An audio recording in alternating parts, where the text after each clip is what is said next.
Salut les agilistes, dans cet épisode nous allons parler de coaching et transformation DevOps avec Frédéric Léger, un sujet un peu technique mais crucial pour l'agilité, donc accrochez-vous, on déploie tout de suite.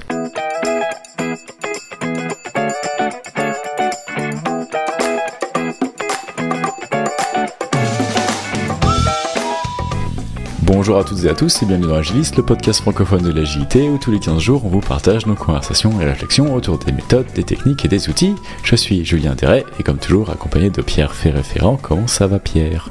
Ça va super bien Julien, merci. Et aujourd'hui nous avons un invité en la personne de Frédéric Léger. Bonjour Frédéric et merci d'être là. Bonjour Frédéric. Bonjour à vous et bonjour aux auditeurs.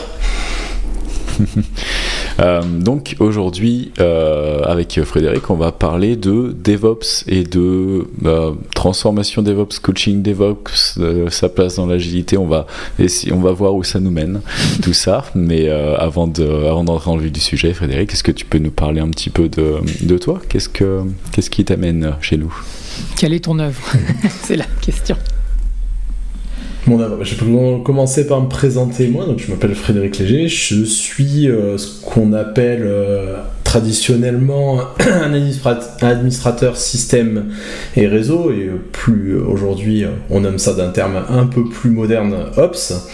Je suis assez ancien dans le métier de l'informatique et un bon background sur de l'informatique traditionnelle, et je suis venu un petit peu dans les dernières années me reconvertir dans tout ce qui est le coaching DevOps et l'implémentation de solutions DevOps. Aujourd'hui, je suis on va dire un coach DevOps, un formateur et un technicien DevOps, si on peut dire comme ça, indépendant. J'ai ma propre société qui s'appelle Web of Mars, donc freelance, et je fais partie aussi d'un groupement de freelance qui est un peu plus large, qui s'appelle Build and Run, qui officie dans la région dont je suis originaire, donc Marseille, Aix-en-Provence, au sud de la France, et où le groupement est né d'un constat on entendait beaucoup parler sur Paris de l'implémentation de DevOps dans telle société, mais qu'il n'y avait pas beaucoup de ressources côté région Aix-Marseille, et on voulait nous travailler dans cette superbe mouvance qui nous paraissait très attrayante. Donc ça, c'est l'origine du groupement qui aujourd'hui a grandi. On est une dizaine de personnes à vouloir travailler dans cette approche DevOps, tous avec des compétences un petit peu complémentaires. Donc ça, c'est pour qui je suis, et aujourd'hui mes activités principales consistent à aider des sociétés à passer ou à réaliser leur transformation DevOps.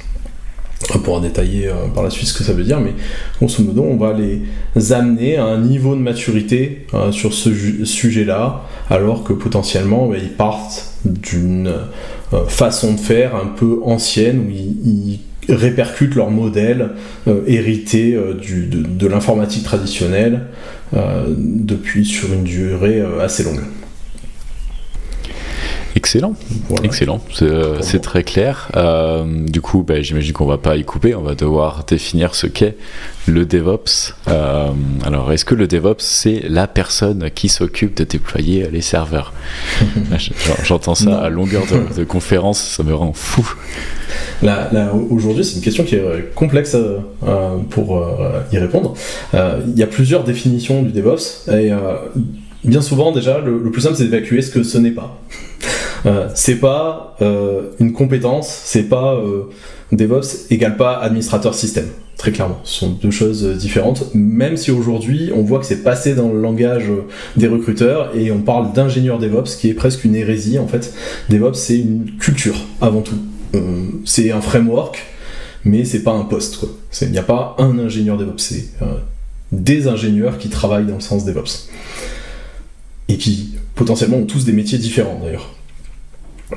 Qu'est-ce que c'est pas aussi, des choses qu'on peut entendre, c'est pas je mets une équipe avec un peu de dev, je rajoute 2-3 ops dans cette équipe et j'ai une équipe DevOps. C'est pas ça, c'est une façon de travailler en équipe en visant un même objectif, mais c'est surtout, on a vu ces dernières décennies, j'ai envie de dire, se propager l'agilité dans les équipes de développement. Aujourd'hui, ça commence à être de l'acquis, même si c'est peut-être pas vrai partout, mais ça commence à être pas mal ancré, que ce soit Scrum, Safe ou d'autres méthodes. Essentiellement, c'est de là que je rencontre sur le terrain, qui commencent à être bien ancrés et bien maîtrisés par les développeurs. Le souci, c'est que si on applique Scrum ou Safe et qu'on gagne en agilité de développement, on va se retrouver à livrer plus vite, à livrer des releases beaucoup plus rapidement, ou des versions de logiciels beaucoup plus rapidement. Le souci, c'est que si derrière, on n'est pas prêt à déployer rapidement au même rythme qu'elles sont livrées ces fameuses versions de logiciels, en fait, on a accéléré quelque chose, mais on a un embouteillage au niveau de la livraison, et ça crée une espèce de désagréable sensation qu'il y a un embouteillage à la sortie, et qu'en fait, les développeurs ont 4 versions d'avance par rapport à la production, et d'une part, on ne sait plus, on est peut-être en train de parler d'un bug qui existe en production mais qui a été fixé 3 versions précédentes, et du coup il suffit juste de la déployer, ou on ne sait plus trop de quoi on parle, et en plus on a l'impression de travailler vite pour pas grand chose puisque ça bouche à la sortie. Donc là où l'agilité vient combler le gap qu'il y avait entre les métiers et les développeurs pour fluidifier ces échanges et les accélérer, en fait DevOps vient combler l'autre gap qui est celui qui est entre les développeurs et les opérationnels. Et dans les opérationnels, selon la philosophie DevOps, en fait un développeur c'est toute personne qui participe de près ou de loin au développement d'un logiciel, et en fait du coup c'était pas que des développeurs, c'est des gens qui posent des specs, par exemple, sont des développeurs pour DevOps, des gens qui, peut-être pas les product owners, parce qu'ils sont plus côté, on va dire, métier, mais des gens en tout cas qui s'occupent de l'aspect business des développements, qui cadrent des développements, sont tous des développeurs, et des opérationnels sont finalement tous ceux qui participent à son maintien aux conditions opérationnelles, quelle que soit la forme, que ce soit aussi bien les fameux administrateurs système, qu'on appelle plus vulgairement des ops aujourd'hui, mais c'est par un abus de langage, mais aussi bien les cellules support. C'est important de comprendre que pour le DevOps, ce sont des ops. C'est tous ces gens, peut-être la cellule sécurité aussi, des gens qui participent au maintien en conditions opérationnelles. Et donc du coup, le DevOps vient combler l'agilité qui était clairement manquante entre les développements et les opérationnels, de manière à accélérer ces livraisons.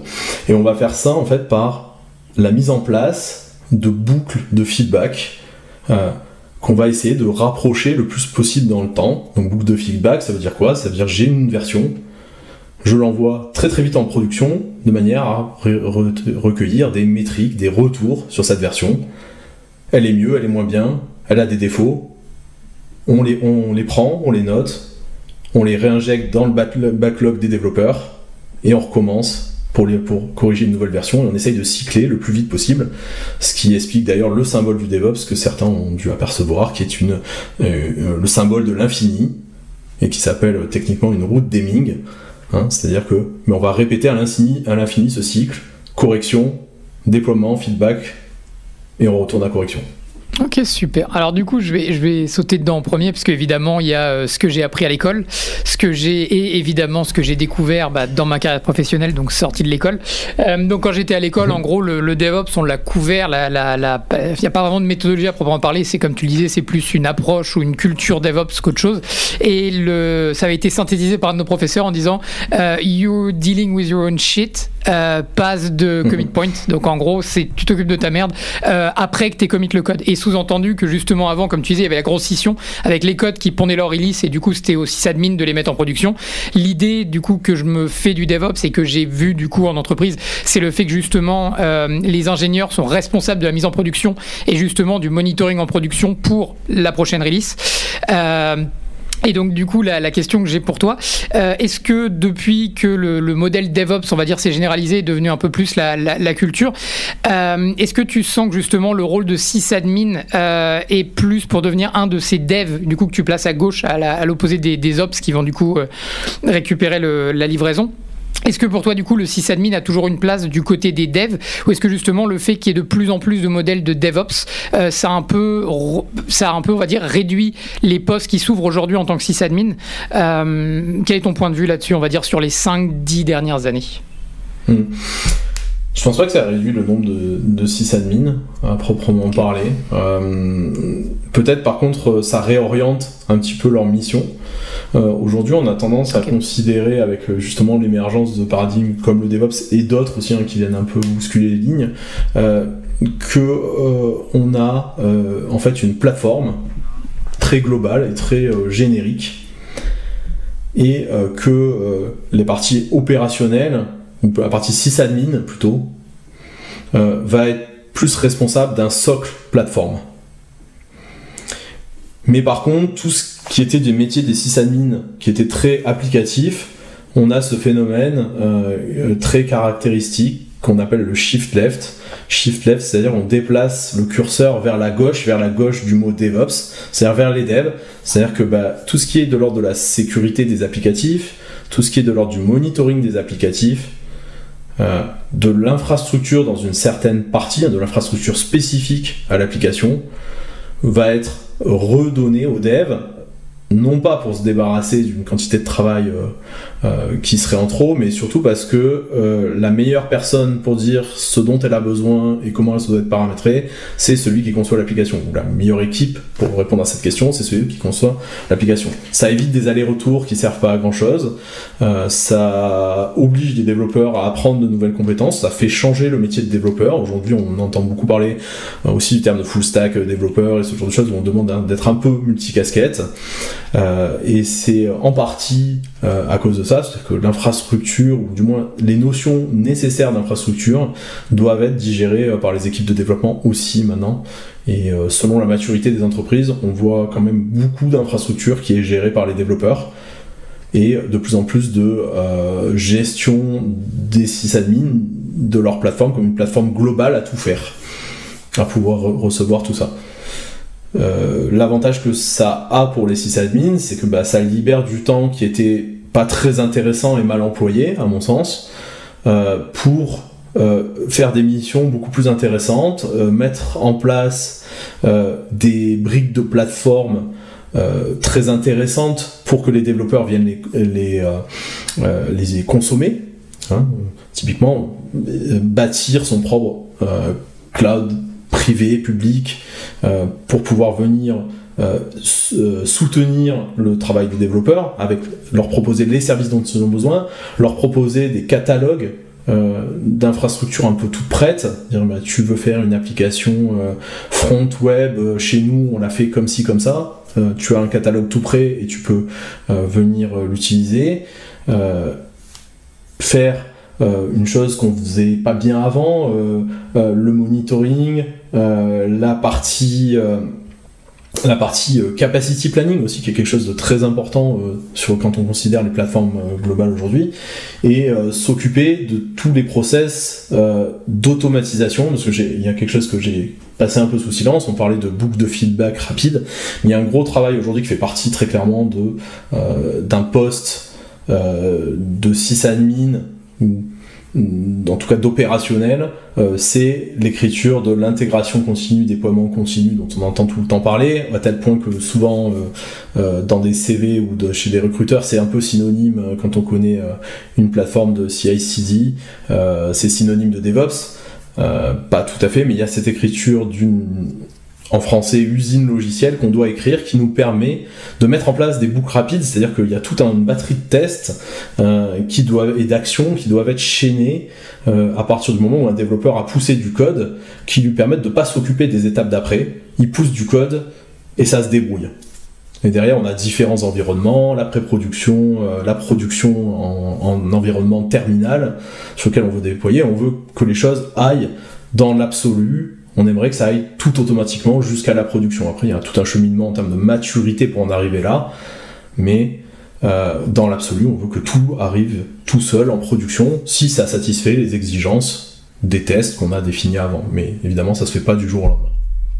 Voilà, et donc il y a beaucoup de travail qu'on peut réinvestir, le temps libéré peut être réinvesti dans tous ces sujets-là, qui sans ça serait impossible à traiter. Super, merci. Et donc, est-ce que tu peux nous amener du coup avec toi dans ton métier? Donc tu es coach DevOps, donc tu aides en gros des entreprises. En gros, moi par exemple, je suis je suis une entreprise et j'ai un problème. Est-ce que c'est un problème particulier ou c'est vraiment que de la transition? Parce que des problèmes particuliers, DevOps, j'en ai plein. Alors, mon métier, il peut être par des moments multifacette. Il y a la partie qu'on peut évacuer rapidement qui est très très simple, qui est la partie technique. Je peux intervenir sur j'ai un sujet DevOps, mais j'ai pas d'expertise pour le faire en interne et je vous souhaite le sous-traiter, donc ça c'est assez facile. Okay. Je fais une réalisation technique, on le fait, on recette ensemble que c'est bien ce qui est attendu et voilà, pour voir c'est ok ou c'est pas ok, on corrige et puis ça finit par devenir ok. Ça c'est la partie qui est vraiment facile. La partie où vraiment le coaching intervient, c'est quand une entreprise dit en fait moi je veux passer à DevOps mais je sais pas par où commencer et j'ai bien compris que c'était une culture et en fait il me faut quelqu'un pour venir on utilise cette espèce d'anglicisme que j'aime pas trop, qui sonne mal à l'oreille, mais acculturer les gens chez nous, leur faire rentrer la culture dans l'esprit.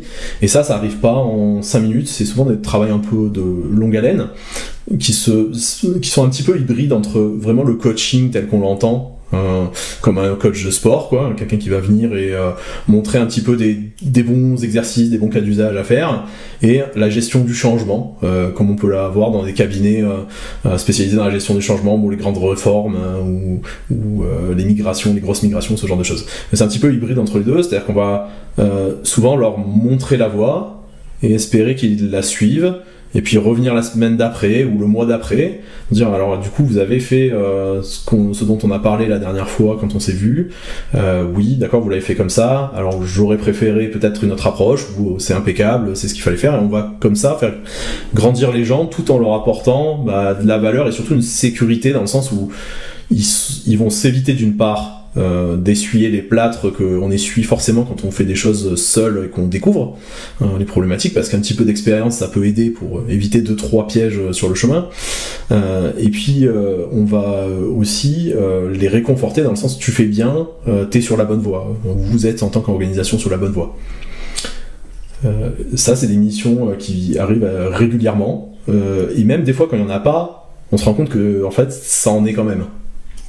C'est-à-dire que réaliser une CI/CD ou passer à Docker, à Kubernetes, je sais pas quoi, que des gros mots techniques, des fois c'est le besoin initial exprimé, mais quand on gratte un peu, on se rend compte qu'il manque de la culture avant ça, parce que l'outil reste qu'un outil, mais la culture est le truc le plus important en fait là-dedans. Donc c'est peut-être moi qui ai ce travers-là, parce que mon envie de cultiver les gens sur ce sujet-là fait peut-être que je le transforme assez souvent en formation DevOps ou en sensibilisation DevOps.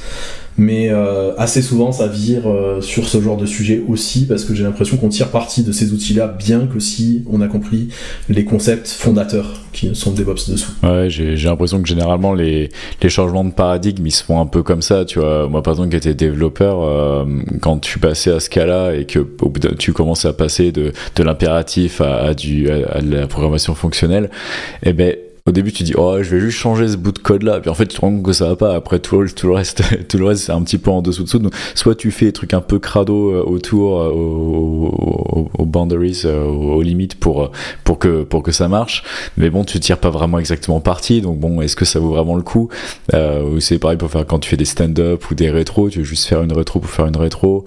Ouais, c'est pas ça qui est trop agile, mais en même temps j'ai une rétro sans tout le reste autour. Est-ce que ça vaut vraiment le coup si t'as pas vraiment une boucle continue? Donc j'ai l'impression que dans le DevOps c'est un peu pareil, quoi. C'est des parallèles équivalents, c'est-à-dire que selon moi un outil quel qu'il soit ça reste un outil, mais il y a souvent une raison et une culture qui vont avec, quoi, et sans ça on a tendance à tordre le modèle et tordre l'outil pour le faire coller à sa vision du monde, qui est peut-être empreint de concepts hérités qui sont faux en fait.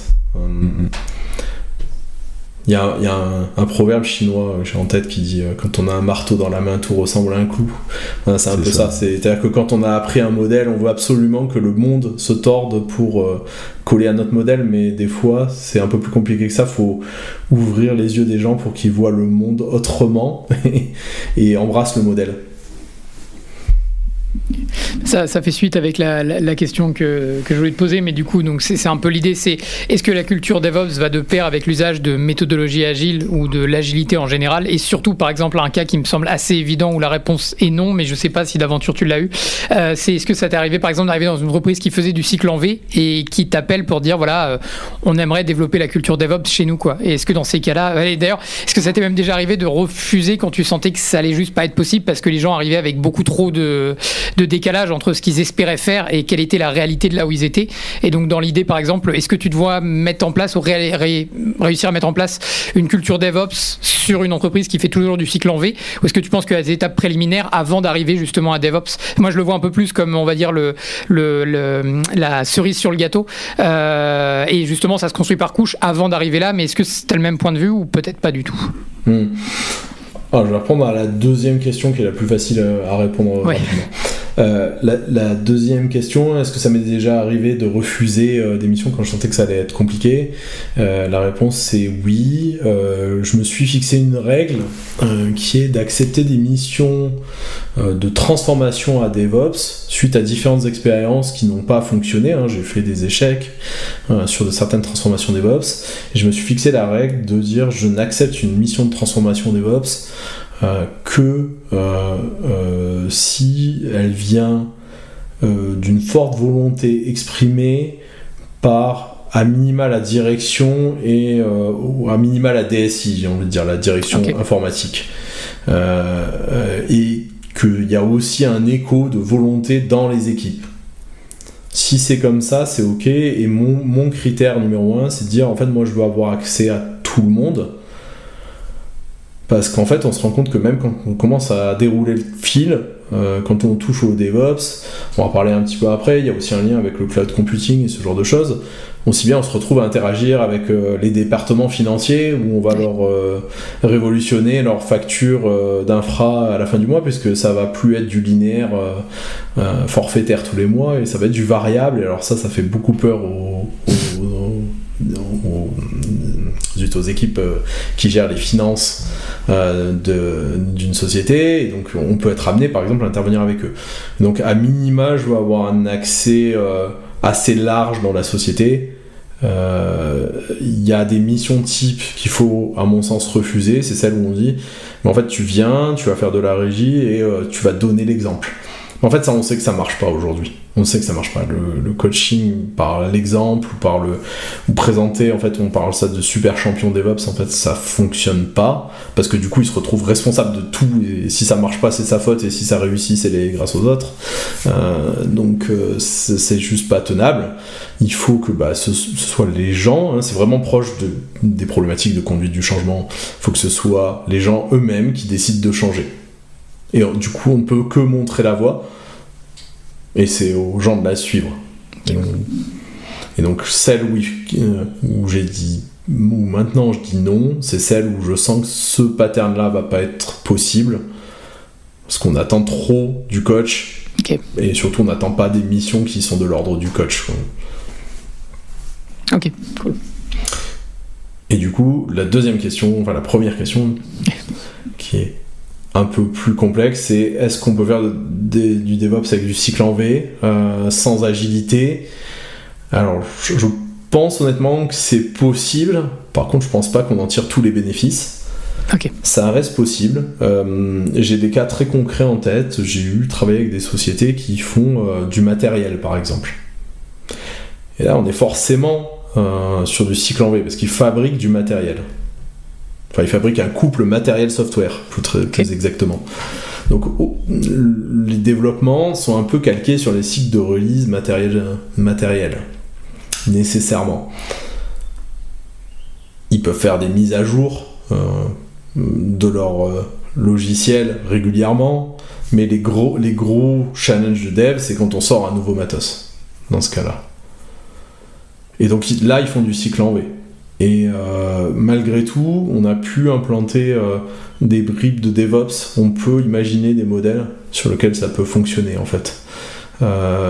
Cela dit, c'est pas le plus simple parce que tout ce qu'on s'est dit sur l'usine logicielle, c'est moins intéressant.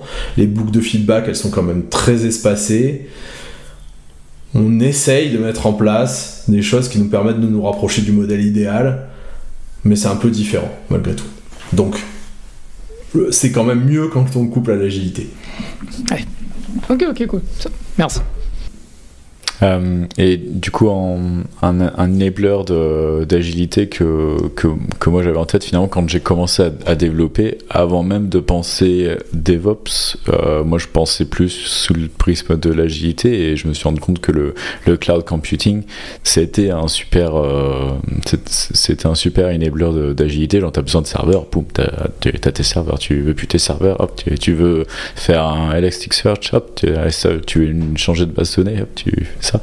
Je trouvais ça vachement bien. J'imagine que ça a changé la face aussi, parce que même si j'imagine que la culture DevOps a émergé d'elle-même avant le cloud computing, et on a commencé déjà à se poser des questions de comment est-ce que je peux, mais c'est peut-être une question que je te pose en fait, je suis pas certain, mais j'imagine que les gens chez eux ont essayé déjà de relier, de mettre ensemble les dev et les ops, mais du coup quelle est la place du cloud computing là-dedans? Est-ce que maintenant, peut-être même question pour le cycle en V en fait, est-ce que si j'ai une infra in-house, je peux toujours faire du DevOps à fond?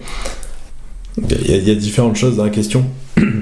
Le premier aspect, c'est que est-ce que je vais répondre là aussi je réponds toujours à l'inverse par la deuxième parce qu'elle est plus simple. Est-ce que si j'ai une infra in-house, je peux faire du DevOps, hein? In-house, on-premise, synonyme, ça veut dire avoir son propre data center ou héberger en tout cas ses propres serveurs, et ne pas les louer chez un vendeur de cloud public. Okay. En fait, on peut, aujourd'hui c'est une réalité, on peut, tout simplement parce que il existe aujourd'hui des technos qui permettent d'avoir la même chose que les vendeurs de cloud public on-premise. Donc assez facilement, on reproduit le même environnement des deux côtés en fait. La seule différence est une question d'investissement de départ. C'est-à-dire que si c'est mes serveurs, il va falloir que j'en achète un certain nombre, et je ne les loue pas à la minute, je dois les acheter et capitaliser dessus pendant un amortissement qui dure 3 ans, ou ce genre de campagne de renouvellement de hardware, quoi. Après, techniquement, ça reste les mêmes briques. Et c'est à tel point vrai que souvent c'est les mêmes logiciels qui sont utilisés par les cloud providers et ceux qui gèrent les data centers in-house, quoi. Donc ça, on peut tout à fait se replacer dans le même schéma. Après, est-ce que le cloud, qu'il soit public ou privé, le cloud computing, en gros, donc des API qui permettent de piloter de l'infrastructure, hein, et de le provisionner à la demande, sont nécessaires pour faire du DevOps? Pas du tout. Il y a eu une époque où on le faisait sans cloud computing. Il y a besoin d'autres moyens, du coup, il y a d'autres moyens pour faire de l'automatisation. Il y a eu de l'automatisation des VM avant l'émergence du cloud computing, avec du VMware, des choses comme Vagrant et tout ça, pour ceux qui connaissent un peu le sujet. Il y a eu de l'automatisation. Julien fait des grimaces, ça remonte à loin, ça commence à remonter à loin, visiblement elle a déjà utilisé, mais je veux plus y penser. Je me rappelle se passer des VM de plusieurs gigas et de disques durs en disque dur. Ah bah on t'onboard sur ce nouveau projet. Une limite de la techno, effectivement, ça. Mais malgré tout, il y avait de l'agilité là-dedans. Et il y avait du DevOps, de l'ADN de DevOps là-dedans. Mais effectivement, l'arrivée du cloud computing est un peu game changer aussi, parce que ça permet de débrider des scénarios qui sont bien plus agiles, dans le sens où il n'y a pas beaucoup de conséquences, d'une part. Je suis pas obligé d'investir des millions pour tester mes hypothèses. Si j'ai joué un Elasticsearch, comme tu disais, je déploie un Elasticsearch, et si au bout d'une semaine je me suis trompé, je le brûle, et puis j'ai payé une semaine de ce que vaut Elasticsearch chez le cloud computing, chez le cloud provider en question. C'est pas forcément très grave, il n'y a pas de gros enjeux. Il y a aussi un autre point qui est que n'importe quel acteur, aussi petit soit-il aujourd'hui, a accès, en étant sur un cloud public, à une infrastructure virtuellement illimitée. Sa seule limite, c'est son compte en banque. Et s'il a beaucoup de clients, Et il a potentiellement beaucoup d'argent pour payer une infrastructure aussi grosse qu'il a besoin. Donc du coup, ça donne beaucoup plus de souplesse, et la souplesse nous aide à accélérer encore une fois ces boucles de feedback positifs pour cycler plus vite. Un des grands buts du DevOps, au-delà de fluidifier un petit peu ses livraisons et ses opérations, c'est une conséquence de cette fluidification, disons, c'est de raccourcir quelque chose qui est cher aux ceux qui ont la vision produit, qui est le time to market. Time to market, c'est le temps entre le moment où une idée germe dans la conception d'un produit et où c'est une réalité en production. J'ai l'idée de tiens, je vais rajouter telle feature, je sais pas quoi, un chat basé sur de l'intelligence artificielle totalement au hasard. Je vais rajouter cette feature dans mon produit, ça fera super bien. Et à partir du moment où j'ai l'idée, est-ce que je mets plusieurs années à sortir la feature? Auquel cas ça risque d'être trop tard, j'aurais loupé le train de la hype de l'IA, ça sera trop tard. Ou est-ce que je mets quelques semaines, et auquel cas je vais monter dans le train, quoi. Et je serai peut-être parmi les premiers, et ça peut être changer tout en termes de l'adoption de mon application, quelle qu'elle soit. Et donc, plus time to market est court, plus c'est un avantage concurrentiel. Donc c'est important de le fluidifier au maximum. Si je résume, la culture était là avant les possibilités. Finalement, le cloud computing et le cloud computing a juste permis de donner plus d'outils et plus de vélocité à une culture qui était déjà en place. C'est plus de cordes à l'arc, effectivement. Après, il y a aussi quand même... je sais pas si la culture était là avant. C'est un peu en parallèle. C'est-à-dire que autant la culture a maturé dans les mêmes années que le cloud computing est apparu. Donc la question s'est pas vraiment posée dans ces termes, mais on faisait déjà des choses avant l'adoption massive, en tout cas, du cloud computing. Qui amène aussi des histoires plutôt intéressantes. Récemment, je crois que c'était le mois dernier, justement la facture de 65 millions de Coinbase qui devait à Datadog. Donc ça met un peu des limites sur justement le cloud computing at scale, et on en voit les limites avec 65 millions. Ça leur a fait mal. J'avais une question pour toi, Frédéric, donc plus on va dire au niveau, pas sur un cas précis, mais quels sont pour toi les plus gros marqueurs qui te permettent, mettons s'il y en avait 3, quels sont les 3 marqueurs qui te permettent rapidement de voir la maturité d'une entreprise dans la culture DevOps ou pas? Est-ce qu'il y a des marqueurs précis qui te permettent d'identifier relativement rapidement, on va dire, ou est-ce qu'il faut vraiment faire une analyse complète du fonctionnement de l'entreprise pour savoir à quel point une entreprise, on va dire de 1 à 10 sur la culture DevOps? Est-ce qu'il y a quand même des gros indicateurs qui permettent rapidement de donner un 10 ou un 1, ou est-ce qu'il faut toujours analyser en profondeur? Ouais, il y a tout ce qu'il faut dans la culture DevOps pour ça. Okay. Je peux peut-être expliquer rapidement comment moi je fais quand j'arrive dans une société pour évaluer la maturité DevOps et les axes d'amélioration à la fois. C'est généralement, moi j'aime bien travailler, c'est peut-être pas la façon unique, il y en a peut-être d'autres font peut-être autrement, mais j'aime bien partir d'un rapport d'étonnement. À la limite, je préfère ne rien savoir sur la société, de faire quelques jours en immersion et vraiment de voir vraiment tous les métiers. Pas tous, quoi, ça sert pas à grand chose que j'aille voir un call center, je sais à quoi ça ressemble, ça sert pas à grand chose que j'aille voir un entrepôt logistique, mais vraiment comprendre le métier déjà, comprendre après la chaîne, comment s'inscrit la chaîne de développement et de livraison en production dans ce contexte là, et de vraiment noter les rapports d'étonnement, les points qui m'étonnent, parce que j'ai beaucoup de recul de par mon ancienneté dans le métier et de par le nombre de clients que je brasse dans une année ou depuis que je fais ça. Et du coup, il y a des choses, je veux dire, tiens, c'est marrant, ça vous l'avez fait comme ça. Ailleurs, il y a plutôt un consensus qui se dégage et vous prenez le contre-pied du consensus. Est-ce que c'est, au final, l'étonnement, est-ce qu'il y a une bonne raison? Il y a peut-être quelque chose dans le métier qui l'explique. Ou sinon, est-ce que c'est juste parce que vous avez pris cette voie-là, parce que vous ne saviez pas comment faire autrement, vous avez exploré et c'est quelque chose qu'on peut revoir? parce que d'abord, si en gros il y a un consensus, c'est qu'il doit y avoir une raison pour laquelle les gens se sont auto-alignés sur un consensus. Et deuxièmement, au-delà d'une raison, ça peut, d'avoir quelque chose qui est un consensus, peut amener plus de lisibilité si vous avez des nouveaux embauchés, des auditeurs, quoi que ce soit.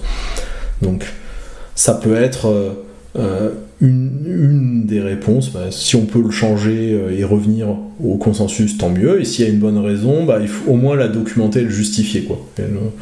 Et de capitaliser dessus. Et après, en termes d'indicateurs, ça me fait penser à deux choses. Donc, pendant ce rapport d'étonnement, je vais aussi essayer de sortir un score de la maturité de la boîte DevOps. Il y a deux choses.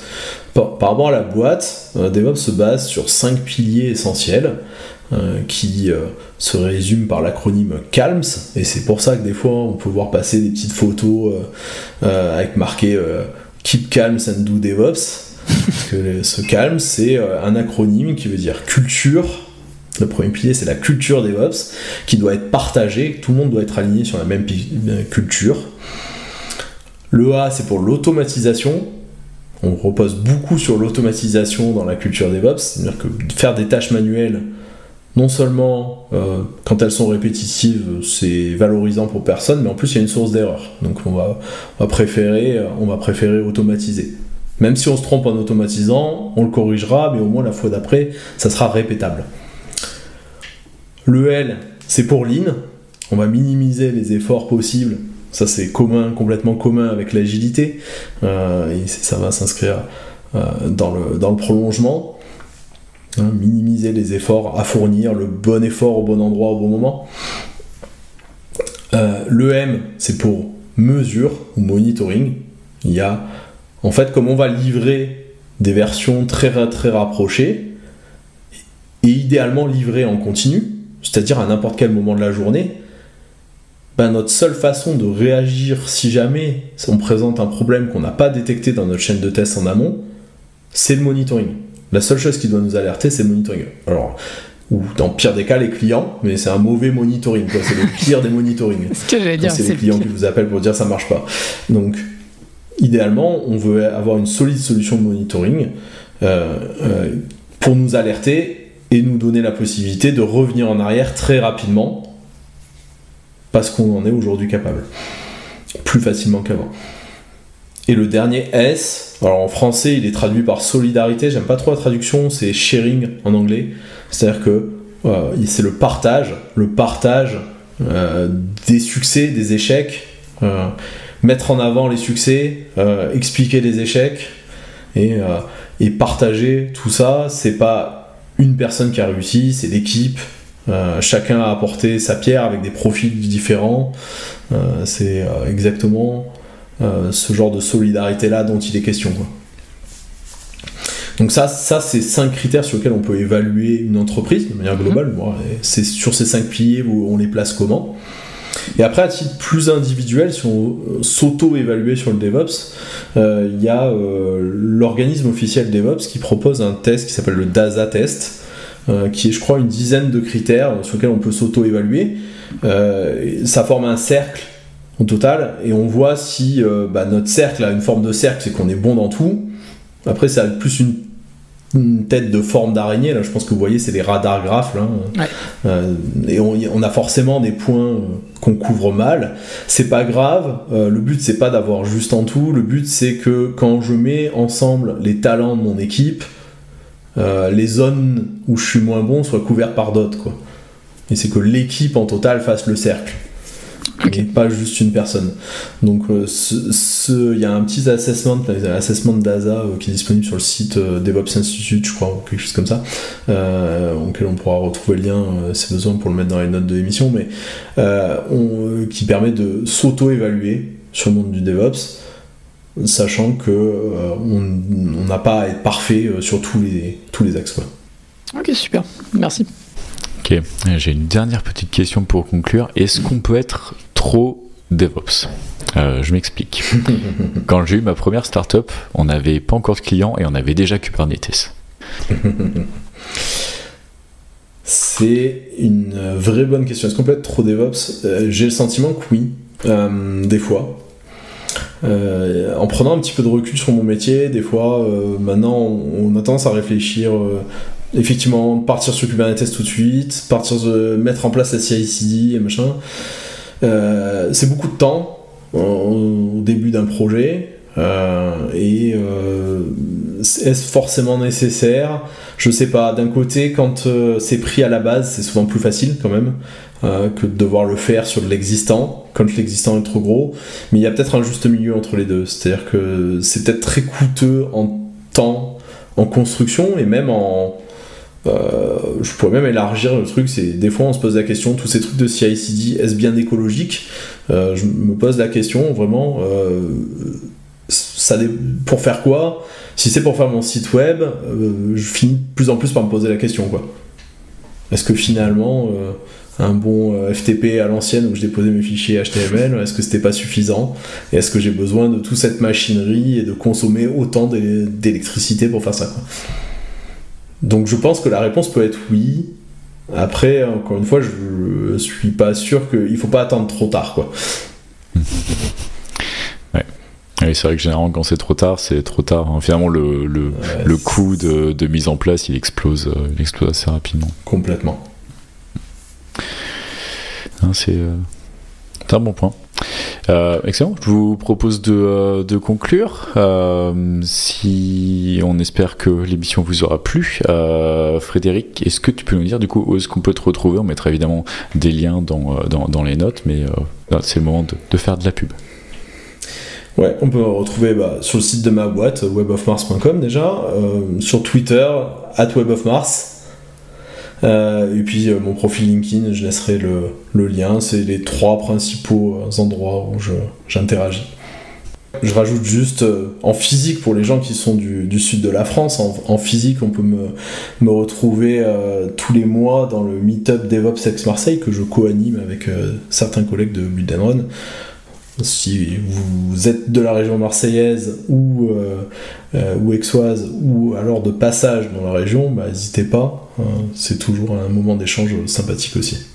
Super, le message est lancé, puis merci du coup de faire vivre la communauté.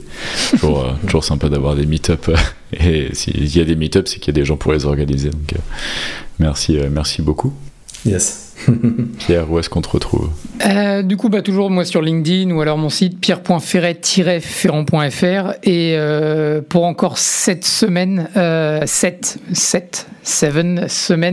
au pub avant que je parte, donc profitez-en, c'est maintenant que jamais. The clock is ticking. Et pour moi, ce sera comme d'habitude julien.deret.fr ou sur Amazon pour mon bouquin, ou dans Relife, le podcast de l'amélioration du quotidien. Merci d'avoir écouté Agilis. Si l'émission vous a plu et que vous avez appris quelque chose, on vous invite à nous laisser une note sur Apple Podcast, sur Spotify ou d'autres plateformes. C'est bon pour le référencement et ça fait toujours plaisir. Si vous nous découvrez sur LinkedIn, n'hésitez pas à passer un petit commentaire, interagir avec la communauté. Si vous voulez intervenir dans Agilis comme Frédéric, n'hésitez pas à nous passer un petit message et on sera ravis de vous accueillir. En attendant, on vous retrouve dans 15 jours pour de nouvelles discussions sur l'agilité. Salut Frédéric et merci beaucoup. Salut Pierre. Merci Frédéric, salut Julien. Merci à vous deux et puis merci à tous les auditeurs.